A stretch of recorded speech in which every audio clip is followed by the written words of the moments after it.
तो बंधुआ नहीं तो 27 को 4 बार में जोड़ो तो 100, तो 108 अर्थात एक कोई पूरे वर्ष में साधना करेंगे कोई संत तो वो 108 हुए, और जिनने 1 साल से ज्यादा साधना की वो 1008 होता है। तो उनकी यूजीपीजी मालूम पड़ गई ना अपने को भी। तो अपने यहाँ कोई 107 नहीं रहेगा, 111 नहीं रहेगा, 110 नहीं होगा, लेकिन ये नक्षत्र गणना से होता है। इसी प्रकार से अभी आपसे कहें कि आप ग्रह नक्षत्र में कौन कौन विश्वास करता है, आधे ऊपर में हाथ नहीं उठाए, आधे नहीं उठाए, आधे नहीं उठाए, और मैं मान के चल रहा हूं कि आप सब बगैर ग्रह नक्षत्र के एक आधे मिनट भी पास नहीं करते, तो ये गलत है कि सही है? आपको समझ में आया ग्रह नक्षत्र में? ग्रहों के आधार पर ये जो हमारी घड़ी भी चलती है, ये घड़ी चलती है केवल घंटे मिनट सेकंड से नहीं है, ये एक गति से सूर्य की परिक्रमा करी, सबको मालूम है ना ये? तो एक ग्रह से दूसरे ग्रह की गति जो मालूम पड़ रही वो आपकी घड़ी है। तो कोई ये कहे कि हम ग्रह नहीं मानते तो अपने आप में गलत हो गए कि नहीं हो गए? तो हो गए तो ताली वाली तो बजा, मजे नहीं आए बात करने।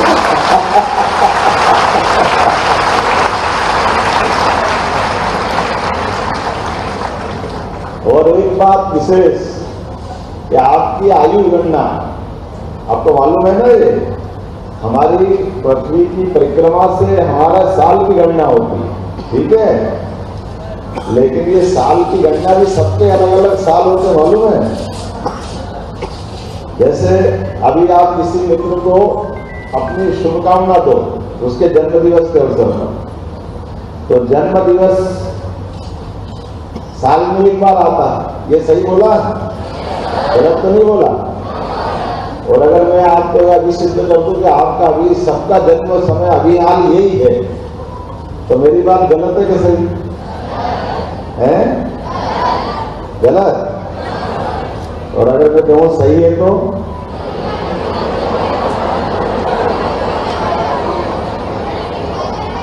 गलत है? कौन कौन सा गलत है? आप खड़े करो।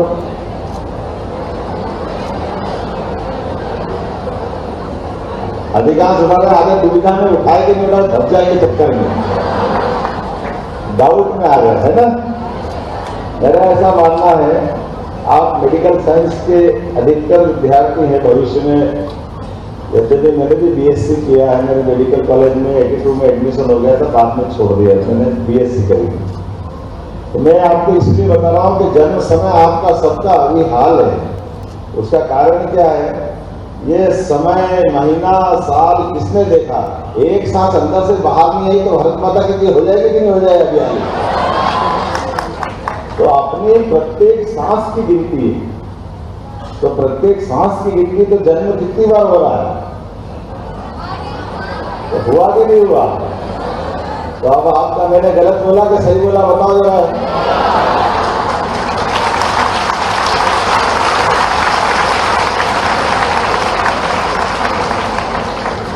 ऐसी बहुत सारी बात कर सकते थे, लेकिन आज बात करने का समय नहीं है, तो ऐसे ही अच्छे संस्थान है लेन का, आप सबसे मिलने आया, बात करने आया, और मुझे अच्छा लगा। मेरे को भी थोड़ा सा आपसे मिलते हुए एकदम अपने आप में भी, मैं उस दौर में पहुंचा जहाँ मैं सालों पीछे छोड़ आया था। लेकिन ये बात भी सही है कि जब मैं किसी कोचिंग इंस्टीट्यूट पे बात कर रहा हूँ तो आप यहाँ से जाकर के कोई दूसरे मुकाम अलग अलग कहा रहे होंगे। कोई मेडिकल के क्षेत्र में जा रहा होगा, कोई जेईई मेंस दे रहा होगा, ऐसे ही है ना, इंजीनियरिंग में जाना चाहता है, और कोई कारण से नहीं भी जा रहा होगा, रास्ते में दे रहा होगा, अगली बार देगा और अगली बार देगा, तो मन निराशा से भर जाता होगा, ऐसा है ना? तो आप एक काम करा करो, कभी ऐसा मौका आए तो आप राजनेताओं की तरफ देख लिया,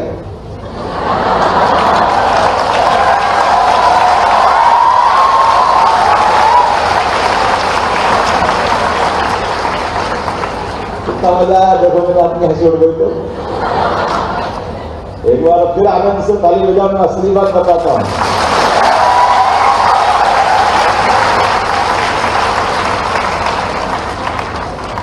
आपको मैंने ये क्यों कहा, कौन उत्तर देगा इसका? कोई देगा? डर मत, कोई भी दे सकते हो, मैं कोई खेल थोड़ी करूंगा। हाँ दो, कोई जो हाथ खड़ा कर रहा है उसको दो।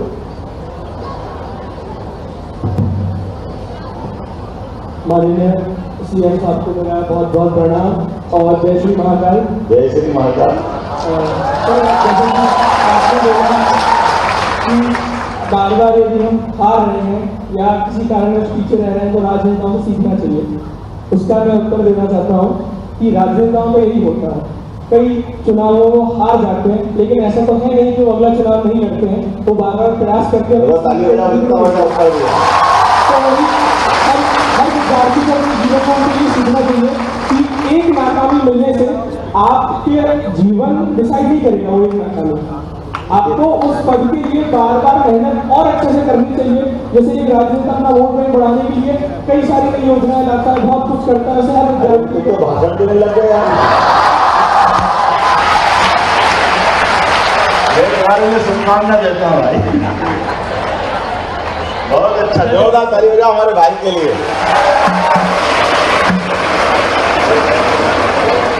देखो मेरा वजन हल्का कर दिया है। अब हम में से कई सारी बात कर सकते, जानते सब है। कोई भी भाषण देने जब खड़ा होगा तो वही विद्वान होगा ऐसा तो नहीं, लेकिन हमारे मन में जिज्ञासा हो और जिज्ञासा का समाधान भी अपने से खुद से निकालें। आज जब मैं इस कोचिंग संस्थान में अपनी बात करने आया हूँ, आपसे मिलने आया हूँ, तो मुझे इस बात के लिए सबसे पहले कहने का इसीलिए कारण विषय निकाला कि हमारे मन में आता होगा कि हम परीक्षा दे रहे हैं और परीक्षा देने के कारण से हमको पास होके डॉक्टर ही बनना, इंजीनियर ही बनना है, और नहीं बन पाए तो निराशा के दौर में पहुंचते हैं। तो निराश होने की जरूरत नहीं। निराश किस बात की? ये जितने राजनेता हैं, हमारे बहुत बड़ा नाम है स्वर्गीय भारत रत्न अटल बिहारी वाजपेयी जी का। जोरदार ताली बजाओ अटल बिहारी वाजपेयी जी का। आप लोगों ने तो उनको शायद उस रूप में नहीं देखा है, लेकिन उनका अगर आप अपना गूगल को खोलोगे, बाकी भी ध्यान दोगे, अटल जी एक ऐसे व्यक्तित्व थे, पूरा देश उनके पीछे एक तरह से दीवानों की तरह भाग। और अभी आपने नरेंद्र मोदी जी के लिए जोरदार ताली बजाए।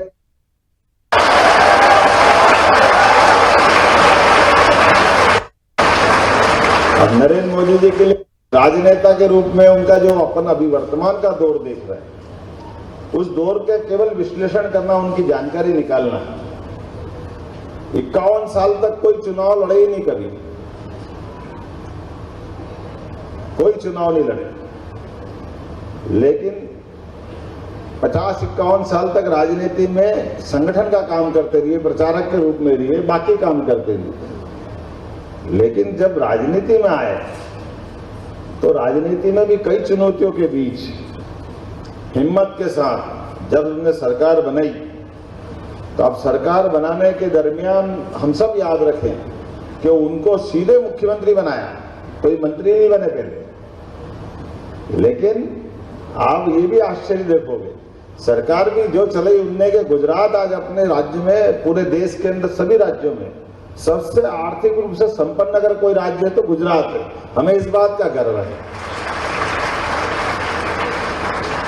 और दूसरा, गुजरात के बाद वो एकमात्र ऐसे प्रधानमंत्री भी हैं जो पहला चुनाव लड़े, और पहला चुनाव जैसे लड़े तो सीएम बने, दूसरा चुनाव लड़े तो सीएम बने विधायक वाला, तीसरा लड़े तो फिर विधायक बने, फिर विधायक बने, फिर सीएम बने।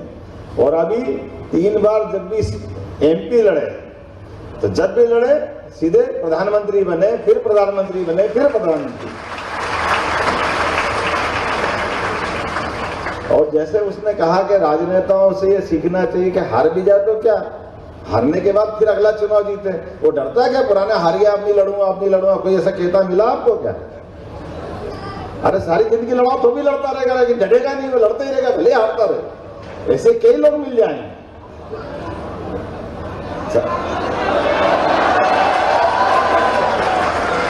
मैं समझ नहीं पाया तुमने काहे के लिए आवाज लगाई। लेकिन मैं आपको इसलिए नहीं कह रहा हूं कि आप हमेशा हारते रहो। मेरा ये कहना है कि अंदर की हमारी इच्छा शक्ति जब मजबूत होती है तो हमारे द्वारा ऐसे सभी चुनौती के काम, मैं मेरे जिंदगी के 2-3 छोटे छोटे उदाहरण देके बात खत्म करूंगा, ज्यादा लंबे नहीं है।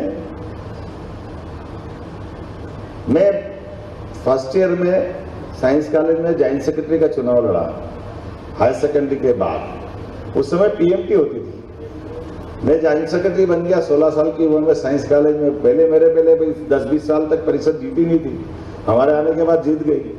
तो अब हमने कहा, जैसे ही हमने पीएमटी सिलेक्शन और इंदौर मेडिकल कॉलेज में एडमिशन ले लिया। तो हमारे यहाँ के लोग बोले कि रे तुम कहाँ जा रहे हो यहाँ से? मैंने क्यों, मैं तो वहाँ जा रहा हूँ डॉक्टर बनने। बोले डॉक्टर बनोगे लेकिन वहाँ चुनाव नहीं होते हैं, यहाँ वो चुनाव लड़ो, बीएससी में अपन सेकेंडरी प्रेसिडेंट बनाएंगे। हमारे यहाँ तो लगातार परिषद को चुनाव लड़ना है, तुम कहाँ जा रहे हो चक्कर में। और मैं भी ऐसा भोला वाला था कि डॉक्टरी छोड़ के चुनाव लड़ने आ गए, चलो इधर चलते हैं अपन। तो मैं चुनाव लड़ा, सेकेंडरी में प्रेसिडेंट बना, यूनिवर्सिटी प्रेसिडेंट बना, वो अपनी जगह। लेकिन मैं इसलिए ये बात कह रहा हूं कि जीवन के जिस भी मार्ग से चलो वहां सफलता आपका इंतजार कर रही है, इसमें कोई शंका नहीं है। ये विश्वास हमको रखना चाहिए।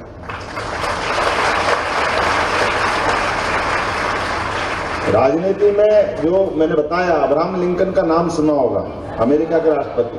कितने चुनाव हारे थे वो। उन्होंने जब भी चुनाव लड़े, जो भी चुनाव लड़े, हर एक चुनाव हारते गए। 13 चुनाव हारे वो। लेकिन जब मौका आया तो जो चुनाव लड़के जीते, तो आज भी याद रखते हैं कि वो गरीब परिवार से निकले थे, बहुत कठिनाई के बाद निकले थे। लेकिन राजनेता हो तो वो हो।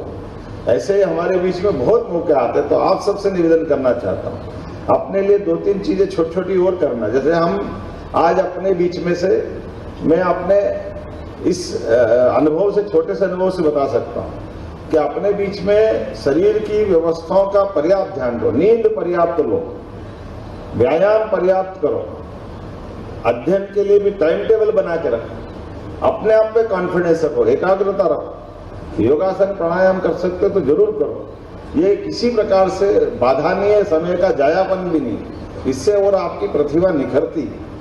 उसी प्रकार से जो आप उम्मीद करोगे भगवान आपको जरूर बनाएगा, मेरी शुभकामना है।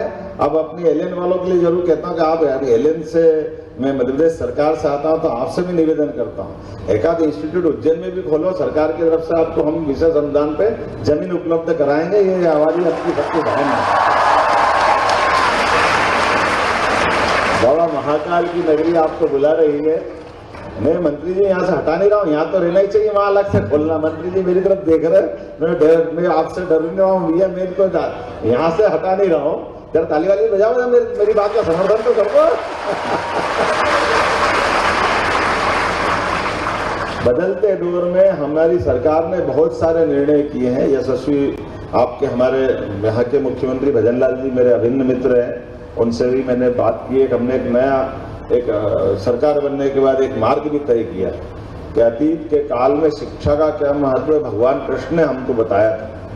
भगवान कृष्ण ने कंस को मार दिया, लेकिन सत्ता के बजाय शिक्षा की महत्ता स्थापित की। और दुनिया का वो एकमात्र उदाहरण ऐसा है, जब कंस को मारे जाने के बाद सत्ताधीश थे कंस, चाहते तो भगवान कृष्ण बैठते, लेकिन उन्होंने उनके पिता उग्रसेन को राजगद्दी दिलाई और वो पढ़ने आए। और पढ़ने आए तो उनको याद रखने का भी ये रिकॉर्ड ऐसा अद्भुत बना है कि वो जितने दिन उज्जैन में रहे, एक पाठी थे, इतने कुशाग्र थे कि उनके उस अध्ययन काल में जो जो उनको सिखाया, समझाया, 64 कला, 14 विद्या, वो सारी चीजों में निष्णात हो गए। और उम्र के उस दौर में लोग तो कहते, जो जानते हैं, कि भगवान कृष्ण की आयु 129 साल के आसपास रही है। और जब महाभारत का युद्ध हुआ तो ऐसा बताते कई लोग, वो सही हो सकता, गलत हो सकता, मैं इतना जानकार तो नहीं हूं, लेकिन जैसा सुना कि उस समय 93 ईयर्स के थे।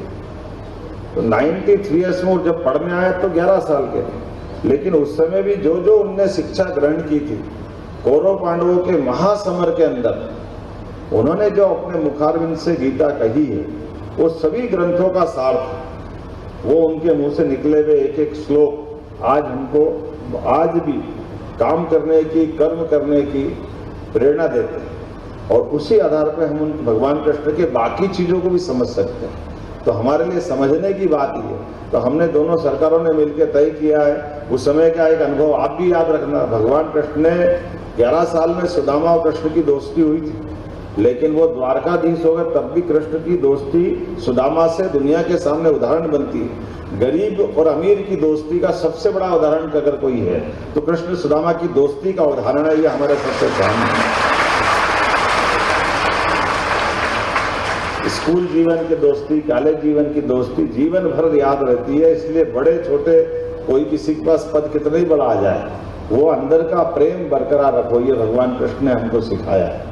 और इसी बात के आधार पर हम अपने जीवन के हमने तय किए कि भगवान कृष्ण अगर पढ़ने उज्जैन आए थे तो वो मथुरा से आए थे, तो मथुरा से आने में रास्ता राजस्थान का पड़ता है, तो राजस्थान से मध्य प्रदेश आता है। इसलिए हमारी दोनों सरकार ने तय किया था कि इस मार्ग के आधार पर भगवान कृष्ण की जो पथगमन मार्ग होगा उसके ऊपर जहाँ जहाँ उन्होंने रात गुजारी उन स्थानों को तीर्थ स्थल के रूप में विकसित करेंगे, उनको देवस्थान के नाते से, धर्मस्थल के नाते से बनाएंगे।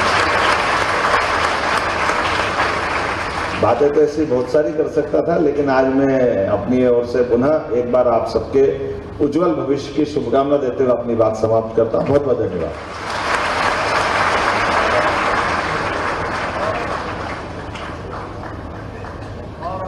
हेलो।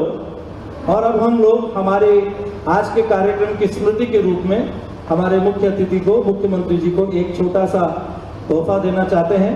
और इसके लिए हमारे बीच में वाइब्रेंट एकेडमी के जो डायरेक्टर्स हैं जायसवाल साहब और चौहान साहब, उनको भी आग्रह करूंगा कि वो भी मंच पर आए। हमने कोटा के कोचिंग की जो एक नगरी है उसके प्रतिनिधि के रूप में सबको बोला था, जो उपलब्ध। आइए हम जरा सर को एक ये आज रामलला